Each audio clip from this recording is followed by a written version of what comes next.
bahwa Allah kita tuh lebih kecil atau sama dengan kita. Kurang ajar sekali manusia segini, John ya. Seandainya ada diam dulu di situ kamu tidak mengakui itu adalah Elohim bisa lihat dia diskusi ketika dia bicara saya diam. Oke? Jadi YHWH itu adalah gelar nama keagungan. Dia bisa merujuk kepada Bapa, Firman dan Roh Kudus, dan saya sudah menunjukkan ayat-ayatnya. Dia mengatakan, Silvan mengatakan gelar. Satu ayat pun tidak sudah bisa terlalu panjang, John. Yesaya 64 ayat 8 sudah saya patahkan. Tunjukkan yang lain di mana. Patahkan argumen saya. Silakan. Sudah. Saya hanya butuh ya pengakuan kau, John. Seandainya ada nats tertulis Yod He Vav He di Alkitab kita yang Holy Bible ini, kau tidak mengakui itu adalah Elohim Israel dan Elohim kita. Setuju ya? Jawab, John. Jawab, woi. Sudah, aku jawab diam ya kamu. Sudah aku katakan bahwa YHWH itu nama keagungan. Makanya ketika Musa bertanya siapa? Aku adalah aku. Kemudian juga dia mengatakan bahwa aku adalah Allah Abraham, Allah Ishak, dan Allah Yakub. Tetapi Allah kita yang Maha Kuasa memperkenankan kita untuk memanggilnya Yod He Vav He. Oke? Bukan berarti dia bernama Yod He Vav He. Oke? Sudah? Silakan, katakan. Oke. Kamu banyak belajar. Ketiga kali kamu tidak bisa menjawab pertanyaan saya, tidak bisa mematahkan argumen saya. Sudah. Cuma ngedabrus, ngedabrus asal mangap mulutnya. Sudah. Silakan katakan. Ya. Tuhan pernah berkata, ya, namaku Yahweh untuk selamanya. Kau cari di situ ya, supaya kau tahu nanti bahwa Tuhan pernah mengatakan Yahweh adalah namanya untuk selamanya. Paham kau? Ya, kalau nggak pernah baca Alkitab memang. Kau patahkan ayat itu nanti ya. Kau searching di situ bahwa Tuhan menyatakan namanya dan mengatakan nama itu untuk selamanya. Turun temurun. Cari ayatnya. Nggak perlu kubacakan sama kau. Ya. Jadi intinya sekarang kau memang ambigu kau itu. Ya. Bagaimana kau tidak bisa tidak mengakui kalau ada di Nats itu Yod He Vav He adalah Elohim itu sendiri. Sementara dia mengatakan itulah namaku untuk selamanya, turun temurun. Paham kau? Banyak-banyak baca Alkitab dan nggak kusuruh juga kau bertobat. Memang kau dungu, memang gak nyambung gitu loh. Terserah kau apa yang kau bela di situ. Bahkan ayat 68 ayat 4 ayat 664 ayat 8 pun nggak nyambung. Itu panggilan, gelar, nggak nyambung juga. Gimana kamu diskusi sama kau? Kiamat pun dalam hati kecilnya saya tahu memang salah. Ya, saya tahu, saya bisa baca itu. Karena kau tidak bisa dalam pikiranmu itu tidak punya pakai skala pembanding. Bahkan tidak ada keadilan dalam dirimu. Ya, di dalam menilai ayat-ayat Alkitab. Sudah saya bilang Bapak itu panggilan, gelar, sebutan, whatever. Ya, tapi merujuk kepada siapa? Kepada Yod He Vav He itu sendiri. Artinya yang pokok di situ adalah Yod He Vav He, Allah Israel itu. Mereka menyebutnya Bapa. Bukan satu-satunya nama yang sakral Bapa itu. Bahkan ada bapak-bapak yang lain, Bapak segala dusta, ya, Bapak Kanaan, Bapak bangsa ini, Bapak kecapi, Bapak itu. Jadi kalian penyembah Bapa. Sudah saya bilang dari tadi awalnya. Sejak kapan di Alkitab pada mulanya Bapa? Tidak, pada mulanya Elohim. Kalau kalian melihat bahasa aslinya pada mulanya Yod He Vav He. Paham kau, John? Ya, silakan kau menyembah bapamu yang nggak jelas itu. Bahkan kalau kutanya nama Tuhanmu, kau nggak punya nama Tuhan. Padahal Alkitab mengatakan, inilah namaku, turun temurun sampai selama-lamanya. Yang tidak bertuhan itu yang mana? Kau, John. Kau nggak mengakui Alkitab.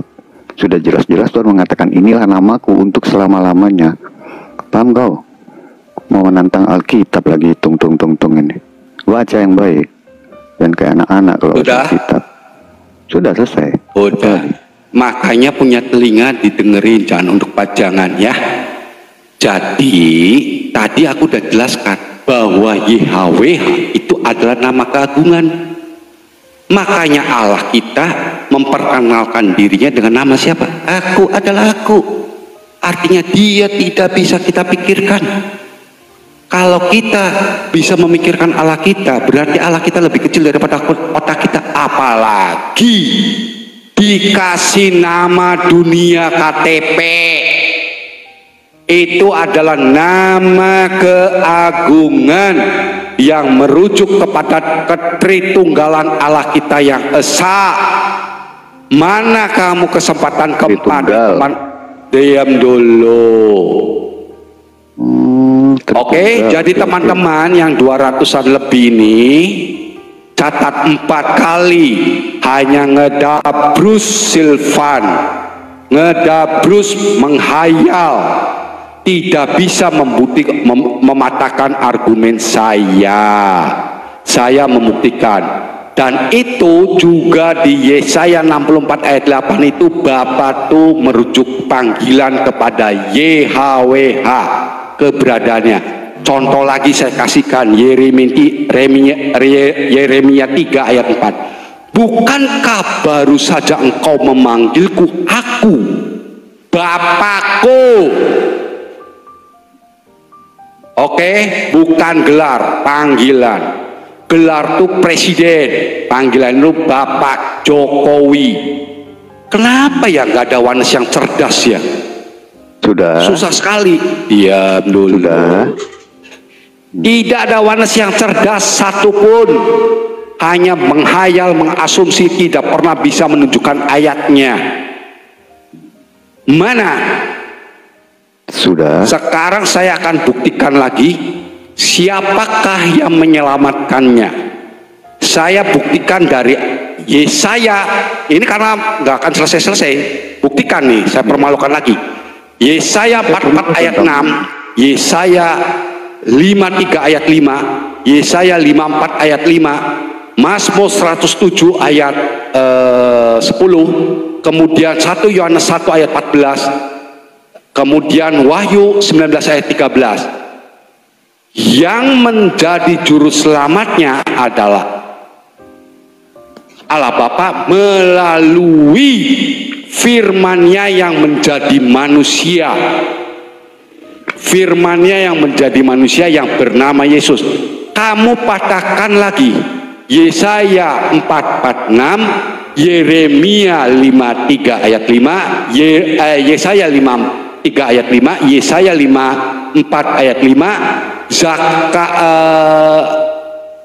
Mazmur 107 ayat 20, kemudian 1 Yohanes 1 ayat 14, Wahyu 19 ayat 13. Di situ Bapa yang berdarah-darah atau firman Allah yang menjadi manusia yang berdarah-darah.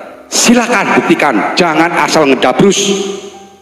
Satu, kamu tidak bisa menjawab, tidak bisa mematahkan argumen. 4 kali kesempatan, sekarang kamu buktikan lagi. Silakan. Sudah, kamu diam dulu Jod ya. Kamu tadi menyinggung tentang Tritunggal ya. Lebih baik diskusi ini kau bantu sambungannya, karena kau nggak mengerti mana yang sebutan, mana yang proper ya. Kamu blunder di situ. Kiamat sendiri tahu loh, sebagai orang matematik dia tahu itu ya, persamaan matematik rendah itu. Jadi kamu harus bedakan mana yang menjadi sebutan dan mana yang menjadi sakral di situ. Belajar kau itu dulu ya. Terus begini, kau tadi bawa nama Tritunggal ya. Sekarang saya mau nanya sama kau. Di Nats Alkitab tertulis bahwa Yesus itu adalah nama ya yang maha tinggi ya. Nama di atas segala nama. Tolong buktikan bahwa Tritunggal Maha Kudus lebih tinggi dari nama Yesus. Apa dasarnya? Buktikan itu dulu supaya kalian malu. Silakan, udah segitu aja. Buktikan bahwa Tritunggal Maha Kudus lebih tinggi dari nama Yesus yang menjadi nama di atas segala nama. Ayo John, di mana ayatmu? Bukti, kau bantu sekalian si Uti itu yang tadi. Silakan, di mana ayatnya? Bahwa nama Tritunggal Maha Kudus lebih tinggi daripada nama segala nama Yesus. Oke. Ya, berarti kamu tidak mau menjawab yang aku tanyakan. Catat teman-teman, yang kedua nih. Yang kedua, kesempatan kasih 94 64 ayat 8 aja kok nggak putus-putus. Kiamat aja paham itu, dia orang matematik itu. Kamu bawa-bawa kiamat, nanti kiamat setelah itu akan bicara. Kamu minta bantuan, kasihan sekali. Muter, tidak bisa berdiri tegakkah kamu pada dirinya kamu. Nanti kiamat setelah kita diskusi selesai, dia akan mengeluarkan pendapatnya. Oke? Kamu ngemis-ngemis minta bantuan sama kiamat. Sudah, Tritunggalmu lebih tinggi dari Yesus. Mana ayatnya? Buktikan Tritunggal Maha Kudus lebih tinggi dari nama Yesus, nama yang di atas segala nama. Mana aku ayatnya? Jawab. Diam mulutnya kamu, jangan mangap lagi. Oke. Jadi pertanyaan yang kedua. Pertanyaan pertama sudah tidak bisa jawab, dia kalah. Kemudian pertanyaan kedua, kesempatan pertama tidak dia gunakan. Saya akan jawab. Modelmu model pediskusi Zoom yang hanya main santai kau John itu, nggak usah menghibur, nggak usah kamu masturbasi sendiri di situ dengan kepuasan rohanimu yang cuma sebelah, ya. Buktikan aja ayatku itu udah, supaya kau tidak malu di sini. Pertanyaanku tuh sakit hati kalau kau nggak bisa jawab. Jawab dulu.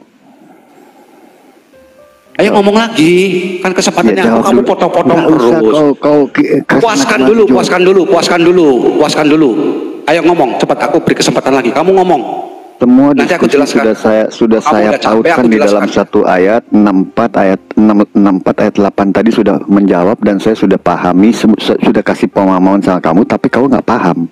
Itu intinya. Nah sekarang kau kasih dulu ya pernyataan kalian ini buat Tritunggal Maha Kudus lebih tinggi daripada nama Yesus yang nama di atas segala nama. Mana ayatnya? Ya simak baik-baik, mana ayatnya? Supaya kau tidak malu John, harus kau jawab. Kalau nggak memalukan kalian tuntung ini. Silakan. Banyak aja nyaknyunya. Ayo ngomong lagi. Cukup, mana ayatnya? Ayo ngomong lagi. Mana nanti aku ngomong John? Kamu potong-potong kayak anak mana kecil. Anak kecil. Minta permini. Saya mau ngomong dulu. Saya potong-potong kamu dulu. Cocot. Ayo cepetan. Sejak kapan konsep itu jadi Tritunggal Maha Kudusmu lebih tinggi? Sejak mana kapan, ayatnya? kalau saya ya pribadi, sejak kapan dogma atau doktrin itu jadi lebih tinggi dari nama Yesus? Sejak kapan? Sudah, kau bicara aja sama Utiwati Mena sana. Tritunggal Maha Kudus itu di atas segala nama. Mana ayatnya? Ketakutan kan kalau aku mau ngomong, ketakutan ngoceh aja. Sudah, temanmu ini loh nyela-nyela. Sudah, kau jawab dulu. Udah kamu dari kamu nyela-nyela aku kok. Ya sekali lagi ya, kalau kau nggak bisa jawab John, saya hitung sampai 3, saya mending turun. Bolot begini. Loh, kamu jangan potong-potong aku, takut ya? Oke. Takut. Dengar ya, pertanyaanku. Mau kabur. Cocot, bacot. Kabur aja kalau takut. Nanti luar persoalan juga tahu kok. Dengar dulu, ku hitung sampai 3. Kalau kau nggak jawab, kau kalah ya. Kamu takut, saya mau jawab, kamu potong-potong terus. Buktikan bahwa ada ayat ya yang membuktikan bahwa Tritunggal Maha Kudus saya mau ngomong, kamu potong-potong terus. Kasihan kalian tungtung nggak berani bertanggung jawab atas statement kalian. Saya mau jawab, kamu ngoceh terus. Jawab makanya banyak bahasa basi. Oke, saya jawab ya. Bidat tadi kan sudah ngomong mau turun lah dengan terhormat. Kau nggak ada isimu, nggak usah kau ikut. Jadi laki-laki jangan ini hanya tebar-tebar pesona jadi TikTok kau bidat sesat. Turun sana. Aku mau jawab nih. Aku mau jawab. Oke, supaya kau tidak salah menjawab John, cari ayatnya bahwa Tritunggal Maha Kudus kita mengikuti nama Yesus yang menjadi nama di atas segala nama. Ngapain? Sudah, kau Lina ngapain? Kau Lina di sini isimu nggak ada. Turun sana. Isimu nggak ada.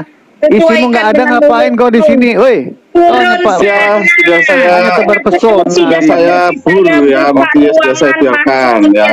Saya dikirain nanti potong-potong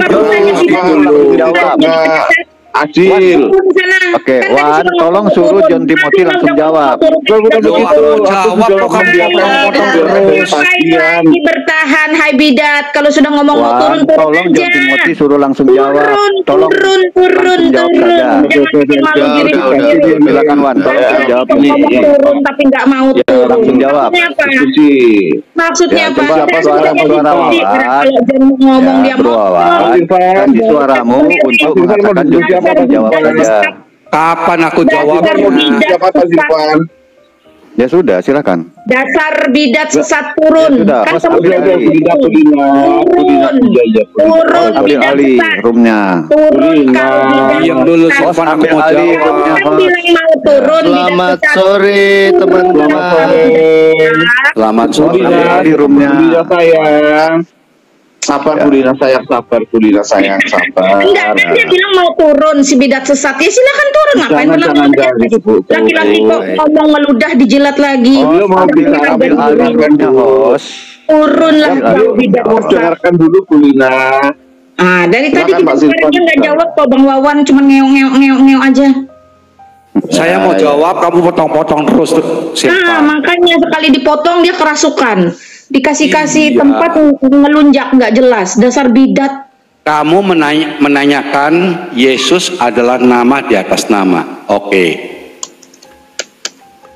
Kamu tahu siapa yang memberi nama Yesus itu?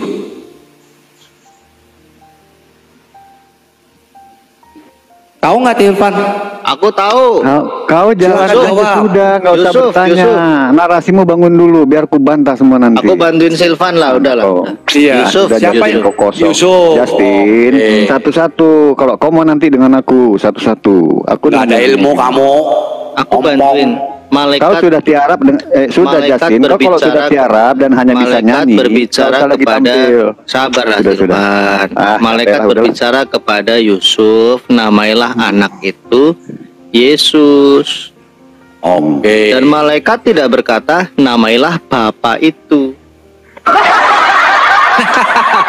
Artinya malaikat itu bukan CO. Betul nggak sih, Sudah John, jawab. Saya nggak perlu Betul. dengan Justin ini. Kau kalau udah keok, bisanya nyanyi. Loh, kan aku mau jawab. Udah, Tadi John, kau Justin- jawab, John.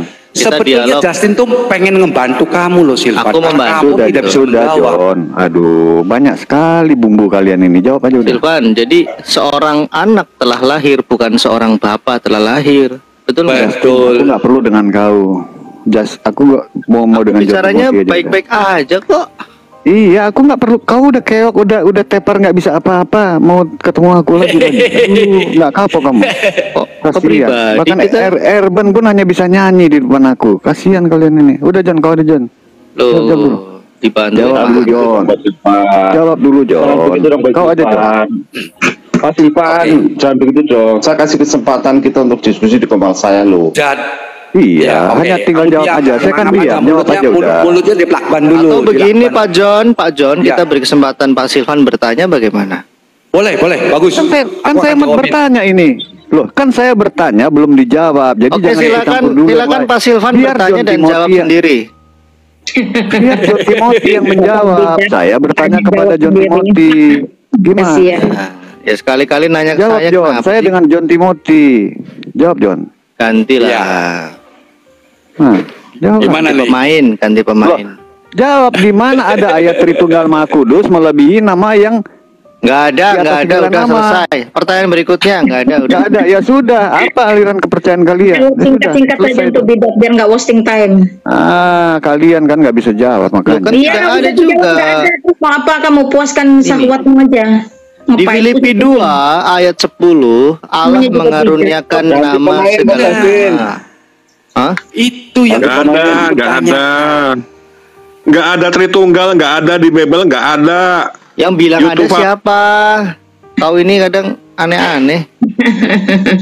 Nggak ada kata itu extra biblical term. Nah, jadi istilah atau istilah yang diadopsi untuk membantu kita di dalam menjelaskan suatu. Misalnya gitu ya, ilmu tentang hitung berhitung namanya matematika. Betul anak-anak? Betul. Nah, gitu. betul. Jadi konsepsi tentang kejamakan dalam diri Allah yang esa itu adalah Tritunggal dan kesatuan. Sekarang jawab pertanyaan saya, jawab. Itu menurut kalian Kejadian 1 ayat 26 sampai 27 itu gambar dan rupa Allah itu maksudnya apa? Ya Sebentar, itu Mana? Sebentar. nggak apa-apa Pak, kita ikuti aja. Enggak, Pak, saya pengen nanya ke Oke. Justin dulu. Memang kata Allah Maha Tinggi Tritunggal itu memang tidak ada tertulis di dalam Alkitab, tetapi secara implisit banyak enggak? Ya misalnya begini ya, kita berdoa, Bapakku yang baik, Tuhan Yesus yang manis, kan nggak masalah. Sio tete manis. Oh jadi berpantun ria sih kalian. Kalian nih di sini bukan berpantun ria. Mamai. Jadi ria sih kalian. Allah Tritunggal Maha Kudus tidak masalah. Kenapa? Seperti kita bicara Bapa yang baik, Bapa yang sekarang ajaib. saya tanya Justin, jangan lari ya. Ini ada si sopetul sekalian nih, sekali tepok 2 nyawa nih gua. Udahlah kau jangan. Ayo sekarang jawab pertanyaan saya. Lah aku udah dijawab tadi kok. Dari kejadian 1.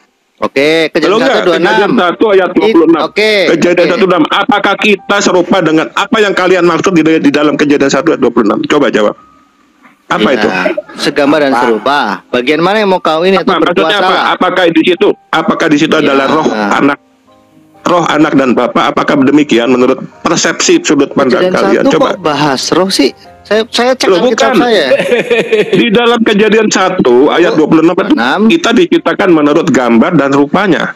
Menurut kalian tuh kita diciptakan apa esensi dari makna daripada itu bukan representasi, itu bukan representasi fisik, tapi representasi non fisik. Ya, misalnya serupa, segambar dan serupa dalam kodrat ilahi 2 Petrus 1 ayat 4. Maksudnya ketritunggalan keilahian daripada ketiga pribadi tersebut, apakah demikian? Kejadian 1:26. Kejadian 1:26 bukan bahas tentang ontologi Allah Tritunggal. Jadi apa? Nah, ini senang nih aku nih kalau ditanya gini, aku senang. Jadi itu bicara tentang tujuan Allah di dalam menciptakan manusia. Segambar itu artinya manusia dibekali hal-hal yang sifatnya ilahi. Yaitu sekarang begini. Belum selesai. Serupa adalah bicara tujuannya. Kita berkuasa, ya menjadi wakil Allah di muka bumi ini. Paham? Ya, terus? Jangan terus kenapa kalian membonsai, mengecilkan? Sebentar, kenapa kalian mengecilkan kemahakuasaan roh Bapa itu? Sekarang begini. Di dalam roh Bapa yang Maha Kudus itu, di dalam roh Bapa yang Maha Kuasa, yang Maha Kudus itu, ada Roh Kudus lagi, ada Sang Putra. Itu definisi macam apa itu? Gitu loh. Siapa yang mendefinisikan? Kalian percaya 3 pribadi 1 hakikat, iya kan? Ya. Itu termin ya ngaku ya. Di dalam roh Bapa yang Maha Kuasa itu, yang Maha Kudus itu, si omnipresent itu, ada Roh Kudus lagi, ada Sang Putra. Berarti bukan fitnah. Itu kiamat sendiri loh, kiamat yang tadi. Saya melihat saya masih bisa mengatasi, sabar lah, santai lah. Kalau saya udah bilang menyerah, tolong. Nah, baru teman-teman. Enggak. Ya lanjut. Coba jelaskan. Ya, itu maksudnya 3 pribadi 1 hakikat itu apa? Oke, sudah. Anda kasih waktu saya berapa menit, Pak? Karepmu wis terserah Anda. Dan dipotong. Ya, coba. 1 menit ya, 1 menit. Oke. Itulah. Baik. Yang pertama, teman-teman dari Wanes ini harus paham satu hakikat itu apa. Ya, satu hakikat itu bicara tentang satu keberadaan yang berdiri sendiri. Ya, misalnya begini, hakikat manusia Justin dengan hakikat manusia Manaf itu berdiri sendiri tapi terpisah. Dan kebetulan hakikatnya sama. Justin dengan Samuel sama-sama manusia. Bukan satunya jin atau satunya kodok gitu ya. Jadi hakikat manusia Justin kita belum 1 menit. Kok kita beda 1 menit? Belum 1 menit. Kita beda rahim lah, nggak bisa. Dibilang jangan dipotong-potong. Mana bisa kamu kondisikan dengan pertanyaan saya? Nggak bisa lah itu. Jangan potong-potong dulu, tunggu Justin selesai. Silakan. Ya udah lanjut. Ya. Oke ya harus sabar ya Pak Samuel. Jadi hakikat itu satu keberadaan yang mandiri ya. Nah, hakikat Allah jelas tidak ada duanya, ya kan? Satu hakikat Allah, satu keberadaan yang independen, tidak bergantung kepada siapapun atau apapun. Nah, di dalam satu keberadaan ini, ya, Allah merupakan atau yang kita sebut dengan Sang Pencipta itu tentu bersifat unik, Pak. Tidak ada Allah lain gitu kan. Meskipun banyak yang banyak Allah, tetapi hanya ada satu Allah. Nah, kalau kita memahami hakikat Allah itu seperti apa? Kalau hakikat manusia kan bisa dipahami. Misalnya hakikat manusia Justin dan hakikat manusia Samuel itu sama-sama punya hidung. Hidungnya itu di bawah batok atau jidat. Kalau hidungnya di belakang kepala bukan manusia tapi genderuwo. Nah, demikian juga hakikat Allah itu tidak dideskripsikan. Kalau manusia bisa, hidungnya Pak Samuel satu, hidungnya Justin juga satu, betul? Betul. Nah, kalau Allah, hakikatnya apa? Terkait hakikat Allah itu banyak dideskripsikan, tetapi tidak bisa diabsolutkan. Misalnya begini, Pak, Allah itu roh. Loh, setan juga roh.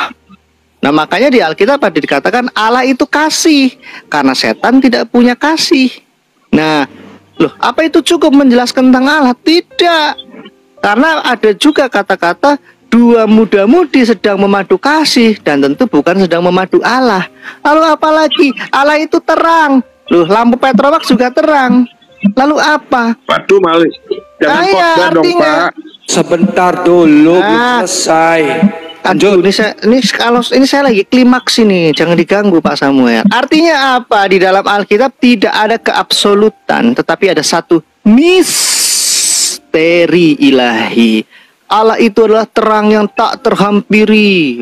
Dia yang ada apa di dalam keheningan. Waduh, banyak. Itu tentang hakikat Allah, Pak. Tidak seorang pun tahu apa yang ada di dalam diri Allah selain roh Allah. Berarti roh Allah itu mengetahui hakikat Allah. Ternyata hakikat Allah itu tidak hanya roh saja, tetapi ada firman. Dan yang lain kita tidak tahu. Nah, yang dinyatakan kepada umat manusia, hakikat Allah itu ada dua hal. Allah itu berfirman, punya firman. Allah itu berroh. Untung saya tidak cadel, tapi saya senang dengan orang cadel. Allah itu berroh. Allah itu berfirman. Dua hal itu yang dinyatakan kepada umat manusia, tidak lebih.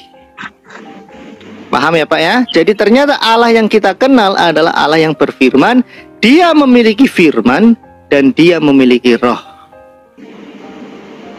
Oke, di dalam roh Bapa ada Roh Kudus, begitu, betul, dua pribadi. Bukan, ya kan? salah. Itu pemfrasaan yang tidak linear dengan katanya tiga pribadi. Gimana sih di dalam roh Bapa ada pribadi Roh Kudus, ada pribadi Anak. Ya langsung gentleman gitu loh, yang gentle gitu loh. Salah. Betul, tiga pribadi satu hakikat gitu loh. Gini yang benar begini. Kenapa sih? Saya gentle kok, mau buka-bukaan, jangan di sinilah, malu. Jadi Pak, bilang aja, ya tiga pribadi satu hakikat gitu, selesai udah. Salah kok ngotot. Yang benar begini Pak Samuel, dicatat di buku, tolong di buku dicatat. Yang benar adalah di dalam satu hakikat Allah yang esa, atau di dalam satu keberadaannya, yang ada tiga hal yang dinyatakan. Bapa sebagai Allah yang esa, firman adalah firmannya Allah Bapa, pikiran, perkataan, seluruh pribadi, kemudian kepribadian, personhood, kemudian roh Allah atau Roh Kudus. Jadi dalam satu hakikat Allah yang esa ada tiga keberadaan yang dinyatakan. Jadi Bapa, Anak, dan Roh Kudus. Jadi bukan tiga pribadi, bukan. Nah, bagus ini Pak Host, bagus ini nyambung. Bukan tiga pribadi. Iya, ya saya udah jawab.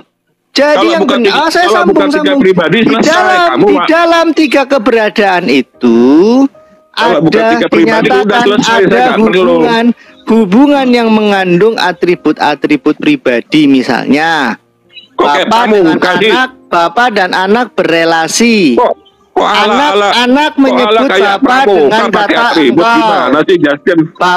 Bapa menyebut. Aduh, ini repot ini. Bapak, bagaimana jawabannya bisa mati? Ini susah ini. Ini kalau di sekolah teologi sudah 10 SKS.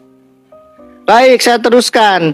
Di dalam 3 keberadaan itu ternyata ada sifat-sifat pribadi. Misalnya, Bapa menyebut ke anak itu dengan anakku yang kukasihi. Kemudian anak menyebut Bapa dengan engkau ya Bapa. Kemudian anak menyebut Roh Kudus dengan dia akan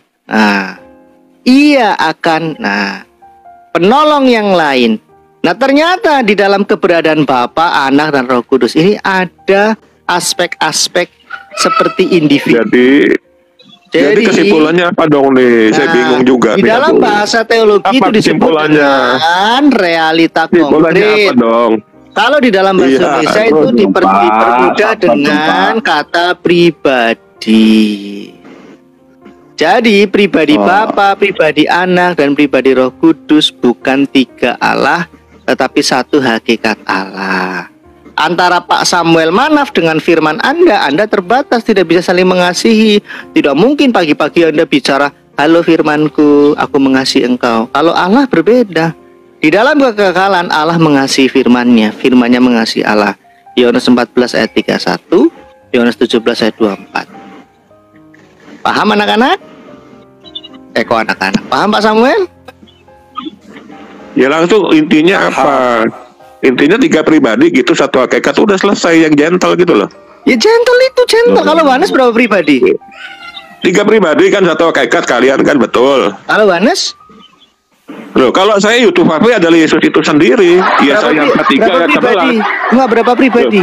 Ya dia juga 1. 1 pribadi, baik. Kita uji.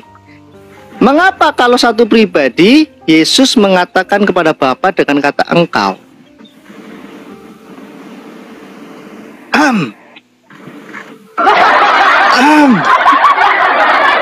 Loh, tunjukkan dulu ayatnya di mana? Ayatnya di mana? Oh, oke, ayat. Kalau saya tunjukkan, Bapak mau bagaimana ya? Ya kan bilang engkau.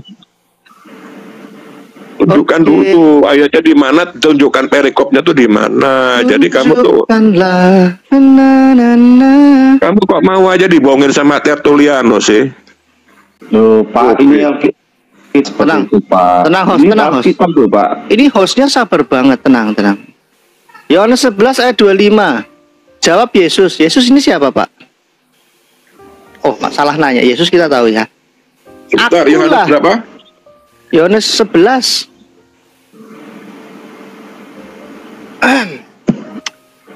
Yohanes 11 ayat 25. Ya, Silvan kalau mau naik lah, bro. Kursus privat dengan Justin. Gantian, kamu naik gantian setelah Pak Samuel nanti. Aku bacain ya.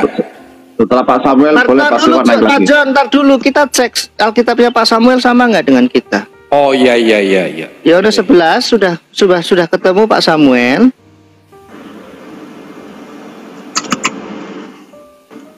Justin sabar banget sore ini, Pak Hos. Makasih Pak Hos ya, obatnya tadi sudah saya makan.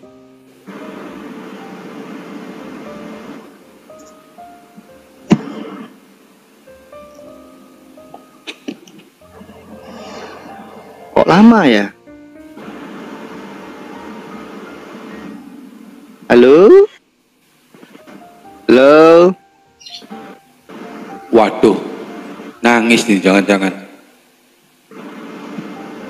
Kata Billy sih 2 Yesus di sini. Akulah Matius kok Yohanes. Salah Pak, Matius Pak. Loh, jangan bawa yang lain, Aku salah, bukan Yohanes 11, Matius 11 kok. Maaf. Tadi Yohanes 11, aku salah, Matius 11. Mari kita belajar membaca. Baik. Oke ya Pak ya. Pada waktu itu berkatalah Yesus. Kalau Yesus pasti Anda tahu kan? Nah, aku bersyukur. Aku ini siapa Pak? Halo? Aduh, cuekin aku. Aku bersyukur kepadaku. Halo Pak? Aku bersyukur kepada siapa? Tolong yang di typing jawab. Pintar. Bersyukur pada Yesus. Salah. Aku bersyukur kepadamu. Aku ini Yesus. Mu-nya ini siapa ya? Tolong dijawab yang ada di typing. Bapak, baik. Terima kasih Pak Naruto, Pak Roarta. Aku Yesus kepadamu. Mu ini Bapa, Tuhan langit dan bumi. Pintar. Ya. Karena semuanya itu engkau. Engkau ini siapa ya? Tolong dijawab yang di typing. Engkau ini siapa? Bapak, terima kasih kerjasamanya. Nah, oke. Berarti ternyata anak, yaitu Yesus, menggunakan kata ganti untuk pribadi. Misalnya, aku cinta kepadamu, istriku yang tercantik. Nah, ya. Tentu istri saya adalah pribadi yang lain. Tidak mungkin saya mengawini diri saya sendiri. Emangnya saya orang somplak? Aku bersyukur kepadamu, Bapak. Mu ini adalah kata ganti pribadi. Paham?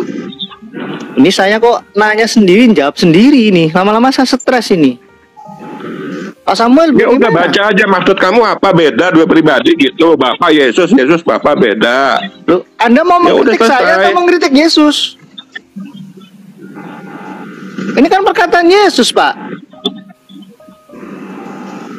Ya kamu bacanya pakai caramu, pakai logika kamu, secara letterlek. Saya baca pakai mata. Itu artinya apa? Nggak paham. Lu ngapain diartikan? Iya, itu kan ada namanya juga pakai gaya bahasa alegoris, figuratif, ada gramatikal, ada leksikal, ada letterlek. Gaya bahasanya apa dulu? Ya ini apa ini gaya bahasa apa nih? Halo? Ini kayak bahasa apa, Pak?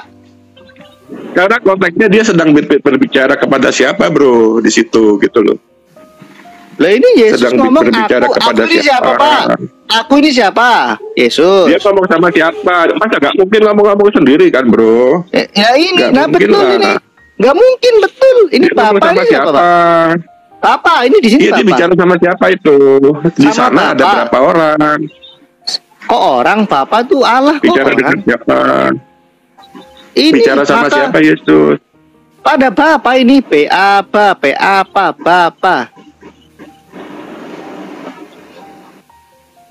Nah, sekarang kalau Yohanes 14 ayat 9 bagaimana?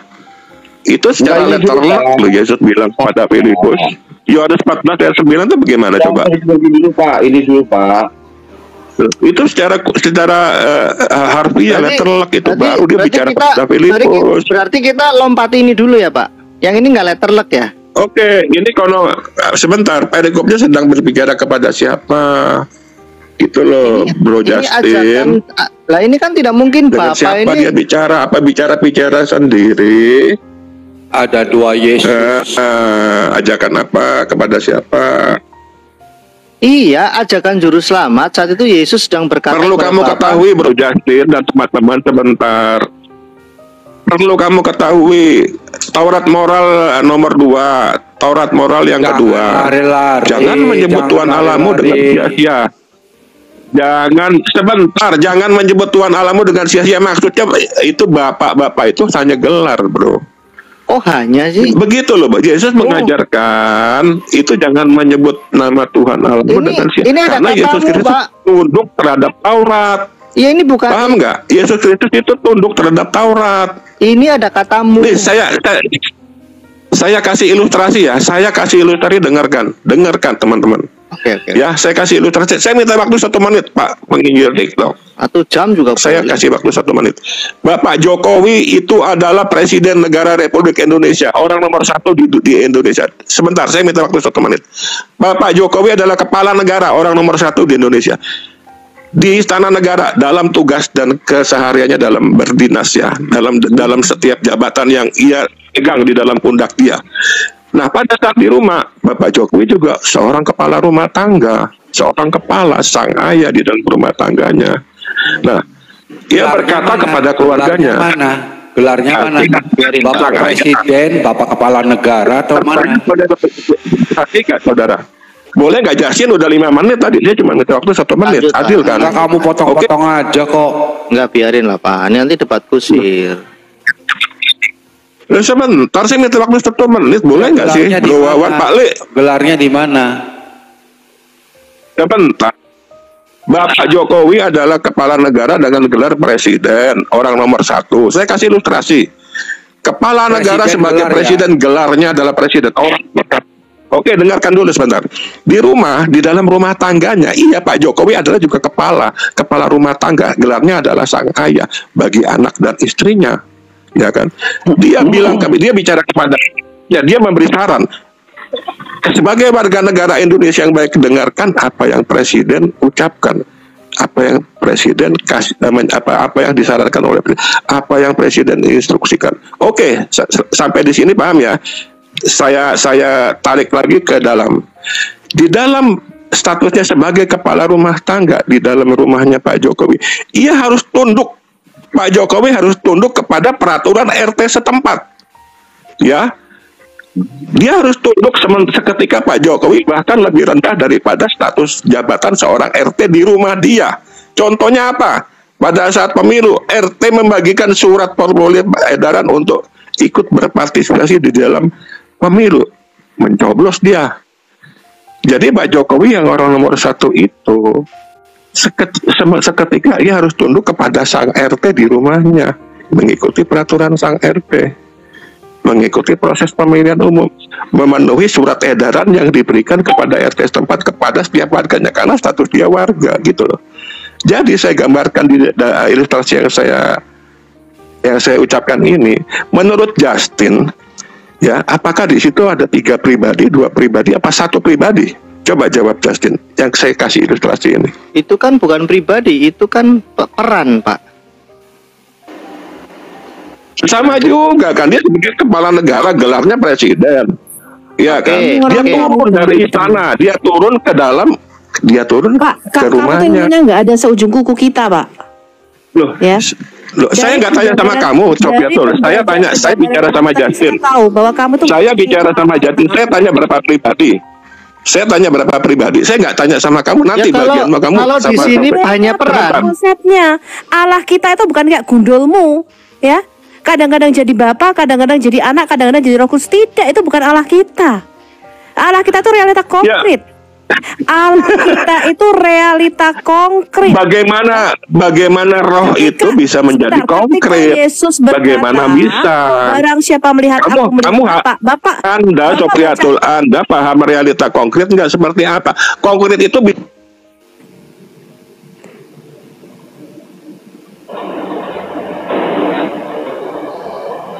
jelas Bu Sofiatul, karena bisa diajak kompromi orang.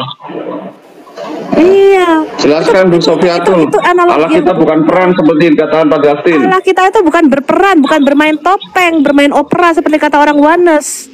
Ya, Allah kita itu bukan kadang-kadang jadi bapak, kadang-kadang jadi anak, kadang-kadang jadi roh kudus seperti penjelasan orang Oneness, bermain topeng, bermain opera. Tidak.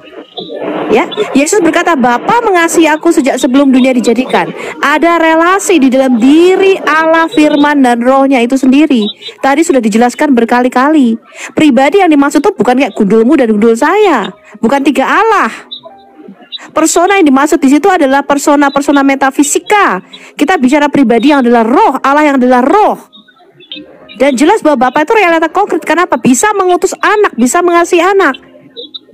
Jangan goblok, Allah itu nggak seperti Anda dan saya. Kalau di rumah jadi ibu, kalau di kantor jadi karyawan, kalau di gereja jadi penerima tamu. Bukan. Stupid. Ya. Dan saya heran, dulu bukannya Pak Silvan ini juga menginjil itu. Kok sekarang bisa ketularan onenes itu, bagaimana itu orang-orang ini?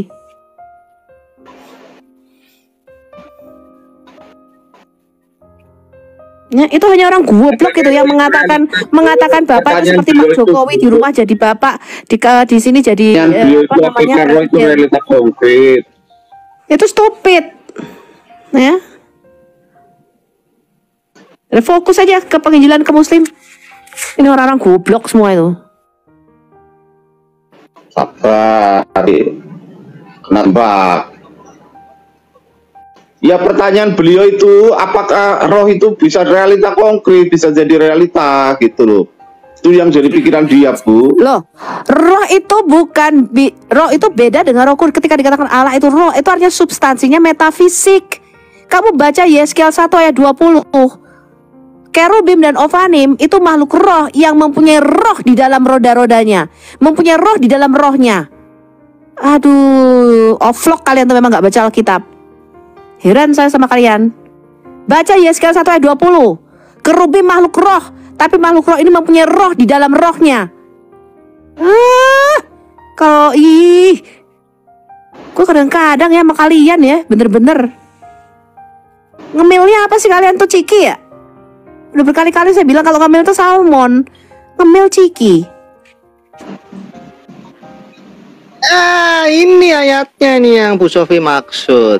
Oh, keren juga ya. Dibaca Pak David. Ini biar mata Wanes yang di bawah itu membaca itulah.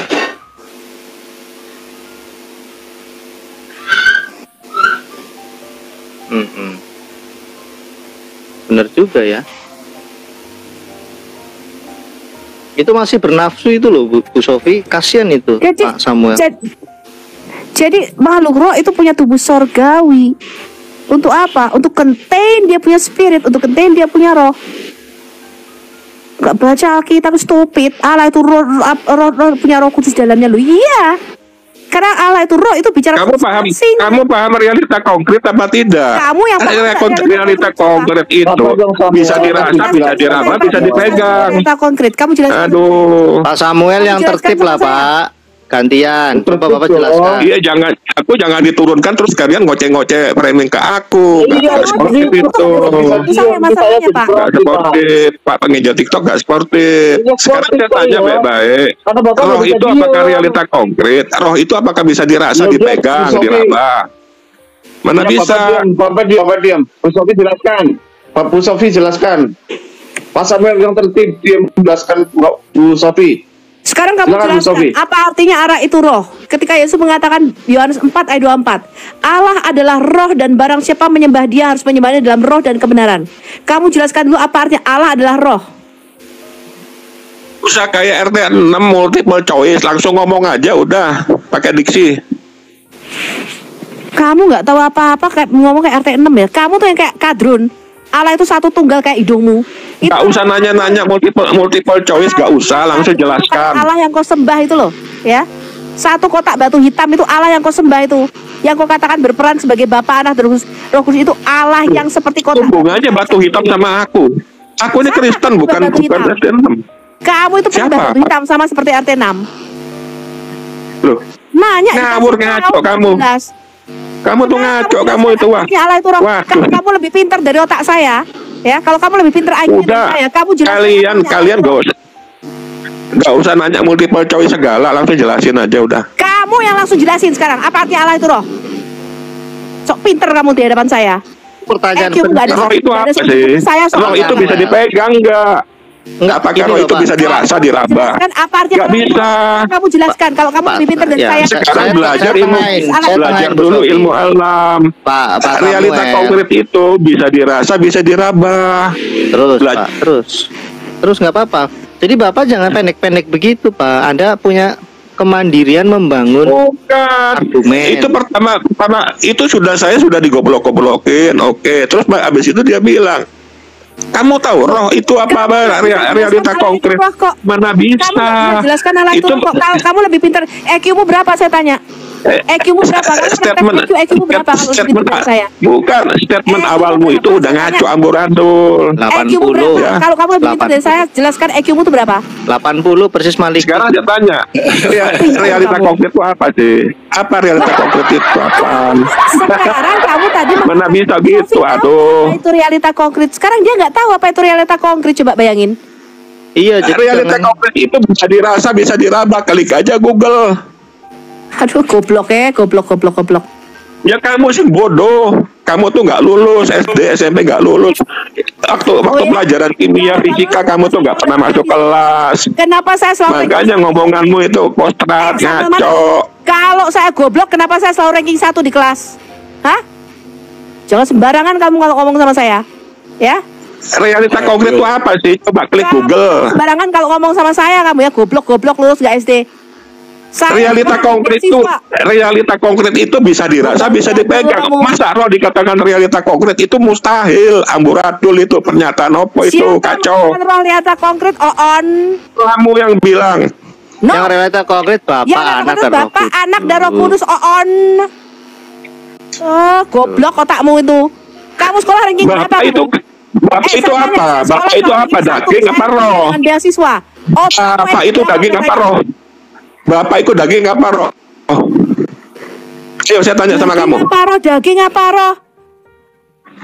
Bapak itu kan roh toh? Itu kalau ngomong. Toh? Bapak kan roh toh? Ruah toh? Jangan berarti kalau bapak daging, anak daging ada.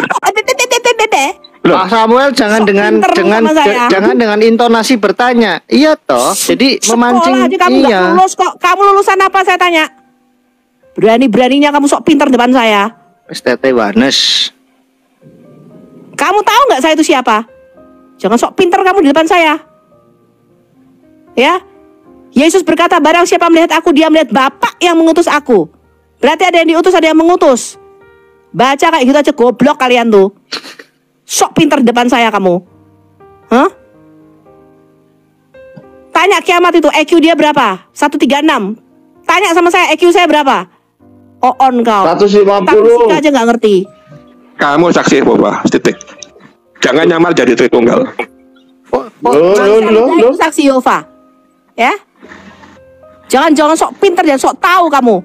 Allahmu itu seperti batu satu itu loh. Satu yang solid di hidungmu itu. Realita konkret itu apa? Itu roh tak? Realita konkret. Apakah kau bisa dipegang? Kau ngajar-ngajar. Kamu tuh baru. Maka roh itu bisa dipegang. Roh itu bisa dipegang apa tidak? Sopiatul, ini pintar. Sosial di TikTok. Anda nggak bisa diskusi lah ya.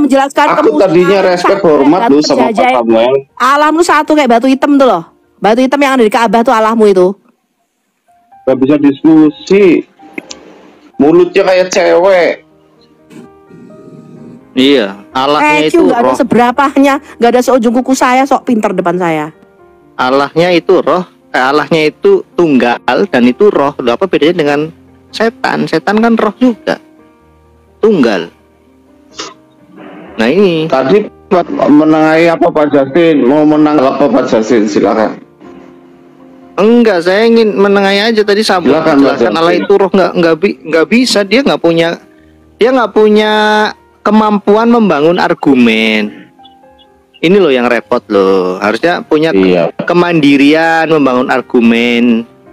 Jangan independen, jangan depend on siapa? Malikil. Jadi kayak Beo, Malikil mengatakan Allah itu mono, semuanya ikut. Kemerewek kayak bebek, kwek kayak Beo. Allah itu mono, Tritunggal sesat. Itu yang repot tuh begitu. Realita konkret itu harus kok bisa dipegang. Lucu ya. Iya, goblok. Sekarang malaikat itu bukan pribadi. Apakah malaikat bisa kau pegang? Hah? Apakah malaikat itu bukan realita konkret? Malaikat bisa berpikir, bisa memberontak sekalipun dia tidak terlihat. Dia nggak punya tubuh sarke. Dia bukan prosopon sarke. Mikir pakai otak. Yang namanya realita konkretnya apa? Punya kesadaran diri. Jadi alam semesta ini tuh diciptakan dalam dua dimensi. Satu dimensi fisik, kedua dimensi metafisika. Alam yang metafisika, dimensi metafisika, ini realita konkret. Ya, kalau kau menyatakan realita konkret itu harus bisa dipegang, saya tanya, malaikat itu realita konkret gak? Hah? Setan yang diusir oleh Yesus itu realita konkret gak itu? Gak bisa angin dipegang. Aja Bu, angin bisa dipegang nggak? Tapi kan realita konkretnya ada, bisa dirasakan keberadaannya. Yang dinamakan hipostas itu dia punya kesadaran diri, itu yang dimaksud persona pribadi. Berkali-kali dijelasin nggak mudeng-mudeng. Dia punya intelektualitas. Bapak itu punya kehendak, dia punya will, dia bisa mengutus anaknya, dia bisa berelasi. Realita konkret harus bisa dipegang, harus punya tubuh jasmani. Oh enggak harus. Saya tanya sekarang, setan roh jahat itu punya tubuh jasmani nggak? Enggak. Itu realita konkret nggak itu? Pribadi nggak itu? Bisa ngomong-ngomong setan itu. Mereka punya kehendak, punya will. Bahkan dikatakan mereka pergi, kalau mereka lelah, mereka mencari 7 roh lain yang lebih jahat. Mereka bisa membuat rencana planning. Itu punya intelektualitas, punya kehendak. Betul nggak teman-teman? Betul Ibu. Segitu gampangnya, goblok banget tuh kalian tuh. Sok pinter depan saya. Sekolah aja nggak pernah ranking 1 kalian.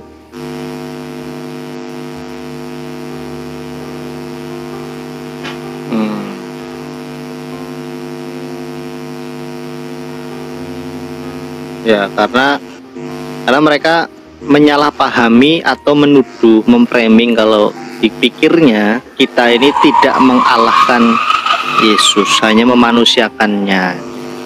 Itu loh, saya nggak tahu tujuannya apa mereka itu. Iya, kalian tuh harus lihat pentingnya kemanusiaan Yesus. Ya, nanti sebentar lagi saya akan bicara mengenai Yesus adalah Yod He Vav He, pencipta alam semesta.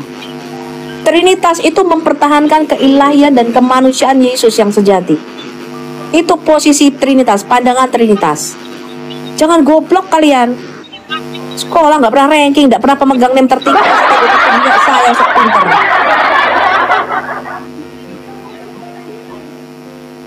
Bahasa Inggris cetek kalian. Bahasa Inggris mau ke Amerika. FO video apa, FC video call, FC bukan VC, FC kata Mikana. Kalian cuma bisanya barang siapa melihat aku, dia melihat Bapak. Loh iya betul. Tapi apa kamu nggak baca seluruh konteksnya? Apa kamu nggak baca di situ Yesus jalan menuju kepada Bapa? Apa kamu nggak baca Yohanes 12 ayat 45? Yesus berkata, barang siapa melihat aku, dia melihat Bapa yang mengutus aku. Karena Allah itu roh, tidak kelihatan. Anaklah yang menyatakannya. Yohanes 1 ayat 18. Tidak seorang pun pernah melihat Allah, tetapi anak tunggal Allah yang ada di dalam diri Allah, yang sang firman, hakikatnya dialah yang menyatakan Allah itu kepada kita. Kan jelas Yesus adalah gambar wujud Allah yang kelihatan dari Allah yang tidak kelihatan. Kolose 1 ayat 15 dan 16. Itu simpel sekali teman-teman. Masa Anda baca ayat gitu nggak jelas? Saya kasih tahu Anda ya, bahwa Allah kita itu bukan seperti Presiden Jokowi. Kadang-kadang jadi presiden, di rumah jadi bapak, lalu jadi warga RT. Bukan, Allah kita nggak seperti itu.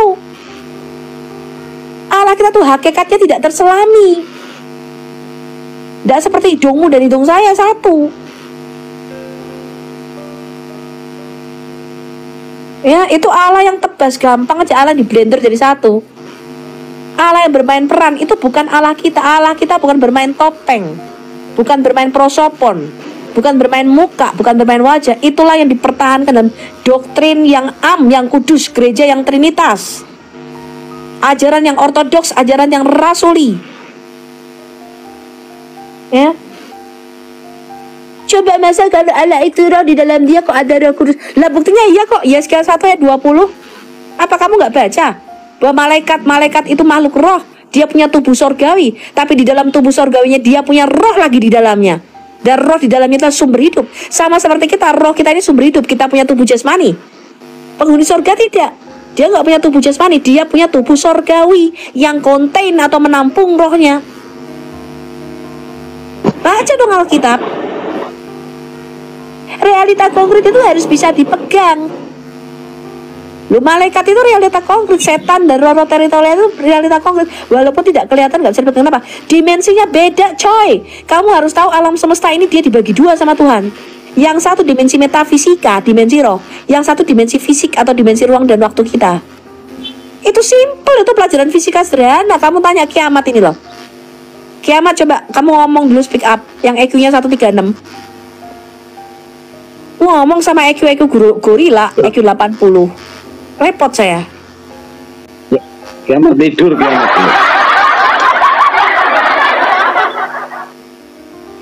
Ya, di dalam video Al-Hayat saya sudah katakan, alam semesta ini diciptakan dua, dibagi dua.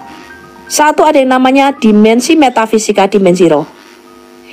Yang kedua ada dimensi fisik, dimensi ruang dan waktu kita. Itu jelas teman-teman.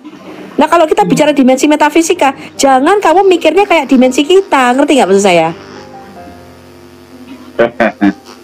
Dimensi kita ini Ada yang namanya persamaan matematika, betul. Kenapa? Tubuh kita ini bisa dihitung dengan persamaan matematika. Tubuhmu itu punya massa tubuh, betul. Tapi rohmu itu tidak bisa kamu timbang.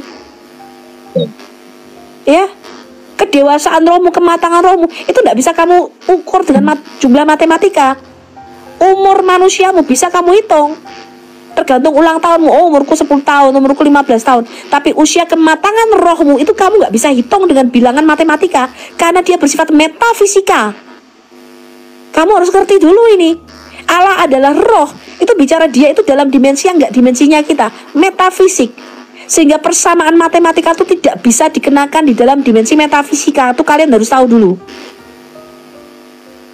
Sesuatu yang bersifat roh, bersifat metafisik itu tidak bisa kamu terapkan hitungan matematika. Kamu harus belajar itu. Itu masuk dalam cabang ilmu pengetahuan yang namanya kuantum fisik. Saya kasih tahu kamu dulu nih. Jangan sok pinter kalian di hadapan saya, Wanes. Ya, Allah itu satu kayak hidungku. Kadang-kadang jadi bapak, kadang-kadang jadi anak, kadang-kadang jadi Roh Kudus. Sapret. Ya, dulu saya masih memaklumi ajaran kalian. Ya, saya masih bisa menyelami. Oh, berarti kalian menekankan keesaan Allah. Masih manggut-manggut saya. Tapi makin lama makin menyimpang. Bapa menjadi Yesus, Bapa mati ditikam. Yesus menyerahkan nyawanya kepada kita. Ajaran siapa itu? Para rasul tidak pernah mengajarkan Yesus adalah Bapa. Baca dong surat-surat Rasul Petrus. Supaya kamu percaya kepada kasih karunia Allah Bapa kita, dan persekutuan kita adalah persekutuan dengan Bapa dan dengan anaknya Yesus Kristus. Betul nggak teman-teman? Yesus berkata, aku mengetuk di depan pintu. Barang siapa membuka pintu hatinya, aku dan Bapa kami akan duduk dan makan bersama-sama dia. Jelas ada persekutuan dengan Bapa dan dengan anaknya. Itu pribadi realita konkret. Kalian sangkali itu sama sekali kalian menghujat Roh Kudus. Kalian mengatakan Roh Kudus itu hanya sekedar energi. Ya, terlalu pinter kalian ini rupanya. Ya, mengambil 1-2 ayat, itu anak yang dilahirkan itu kan Bapa yang kekal loh. Aviat itu artinya pemilik hidup kekal, sumber hidup. Apakah Yesus adalah Bapa dari sumber hidup kekal kita? Iya, Yesus memberikan hidup kekal kepada kita karena Bapa kita yang pertama, yaitu Adam yang pertama, memberikan kita kematian. Karena harus paham konteksnya itu. Kenapa anak yang lahir Mesias ini memberikan hidup yang kekal? Karena dia bukan lechem atau roti yang turun dari sorga. Dan lechem itu yang memberikan Bapa. Bapakulah pengusahanya, aku pokok anggur yang memberikan kamu hidup yang kekal. Jelas ada pembedaan itu. Jangan Allah itu kamu blender jadi satu. Coba ini Wanes yang setara aja deh sama saya. Kalian yang selalu ranking 1 di sekolah, kalian kuliah dapat beasiswa, naik ke sini. Baru ngomong sama saya. Ya. Kalau cuman yang sekolahnya nggak lulus, kalian lebih baik duduk mendengarkan kata Bu Sofi. Lalu kalian cek, betul nggak ini firman yang disampaikan oleh Bu Sofi? Ya. Tapi kalau kalian bisa tunjukkan sama saya, Bu, saya selalu ranking 1, Bu, kalau sekolah. Paling nggak termasuk 5 besar, ya. Saya kuliah dapat beasiswa, saya bisa bahasa Inggris lancar, kamu naik ke sini, kamu ngomong dialog sama saya.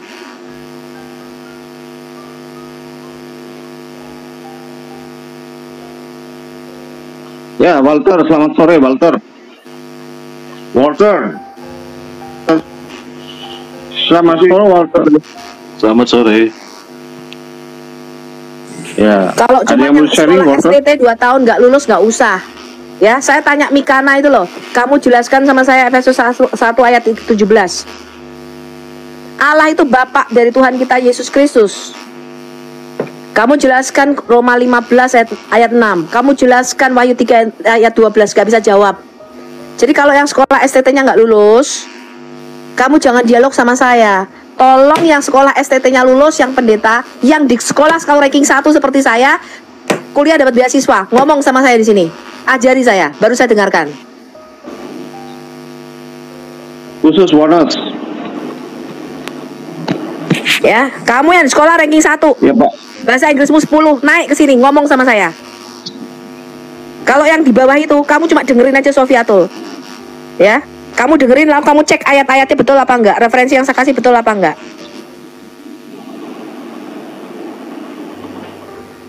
Ya, Pak Walter, apa yang mau ditanyakan Pak sama Bu Sofi, Bu apa sama Pak?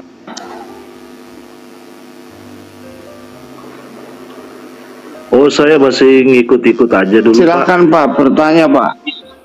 Masih ikut-ikut, baru nyampe. Ya Bapak di bawah dulu ya Pak Walter. Ya, jangan ikutan naik. Ya, jangan ikutan naik Pak, kalau Bapak nggak ada kepentingan di atas Pak. Anakku yang kukasih kepadanya, aku berkenan, bisa-bisanya dibaca Bapak membaptis Bapak. Pak Walter mohon di bawah ya Pak, nanti boleh naik kalau sudah ada pertanyaan ya. Saya heran loh sama kalian. Muslim aja masih pertanyaan lebih pinter loh. Siapa itu yang mati ditikam? Itu pertanyaan Muslim. Oh, kalian jawabnya Bapak. Loh, kalian tuh IQ-nya berapa? Otaknya di mana kalian?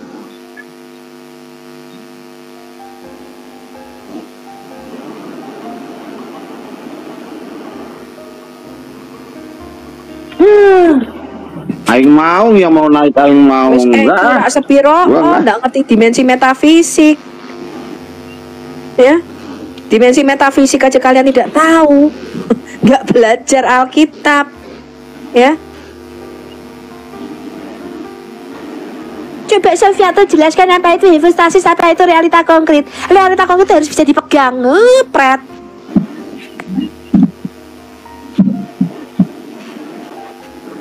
Selamat sore Ibu, salam. Ya, selamat sore. Pak Martin mau bertanya.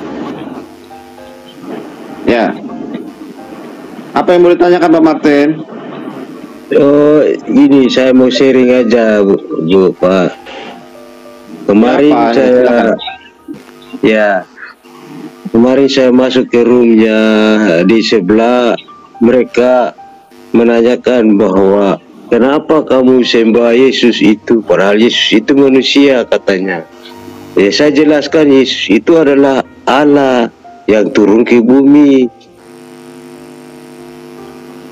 untuk menebus dosa-dosa kita. Ya, Allah yang Yesus itu kan Allah yang mengutus. Jadi Allah manusia, kata saya begitu.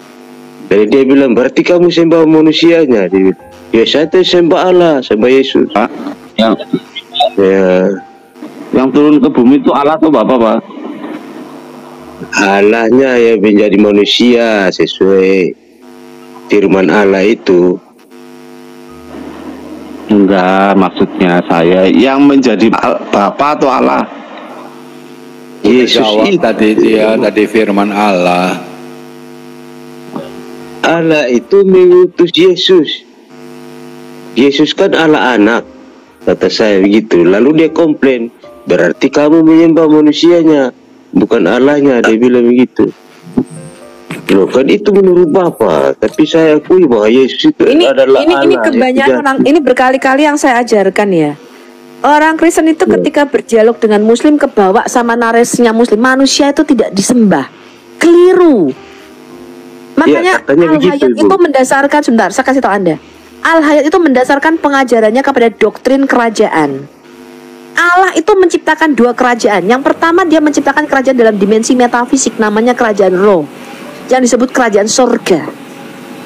Dia menciptakan penghuninya, namanya anak-anak Allah, ini disebut para Elohim, para Allah. Para Elohim itu artinya makhluk roh yang gak punya tubuh jasad. Semua makhluk roh, setan-setan, roh orang mati, malaikat, Allah kita Yodevave, yang tidak mempunyai tubuh fisik itu disebut para Elohim, para Allah. Jenis hakikatnya tuh Allah, para Elohim itu artinya jenis makhluknya ilahi, tidak punya tubuh jasad mereka, tidak punya tubuh daging. Kemudian dia itu di Kejadian 1 ayat 26, ya, dia itu bicara dalam satu sidang ilahi karena dia sudah punya kerajaan lebih dulu di sorga. Dia bicara akan memperluas kerajaannya di bumi ini, dan yang diberi kuasa di bumi itu anak-anak Adam yang punya jasad. Jadi saya kasih tahu dulu, manusia itu tidak pernah diciptakan untuk menghuni sorga. Ini berkali-kali saya kasih tahu. Darah dan daging tidak mendapat bagian dalam kerajaan sorga, alias sorga itu tidak diciptakan untuk makhluk yang mempunyai tubuh jasmani. Semua makhluk yang mempunyai tubuh jasmani itu ilegal. Begitu kamu naik ke sorga, maka kamu harus mempunyai tubuh roh. Kamu harus diubah. Tubuhmu itu bukan tubuh jasmani kayak kita, gak sama. Saya ulangi, Manusia tidak diciptakan untuk menjadi penghuni sorga. Tujuan manusia bukan sorga. Semua makhluk yang punya tubuh jasad itu ilegal untuk ada di dalam sorga. Sorga hanya diperuntukkan untuk para penghuni sorga. Kebalikannya, yang ada di bumi adalah semua makhluk yang harus mempunyai tubuh jasad, harus punya tubuh daging kayak kita. Semua makhluk yang tidak punya tubuh jasmani seperti kita itu ilegal, dia nggak boleh ada di bumi.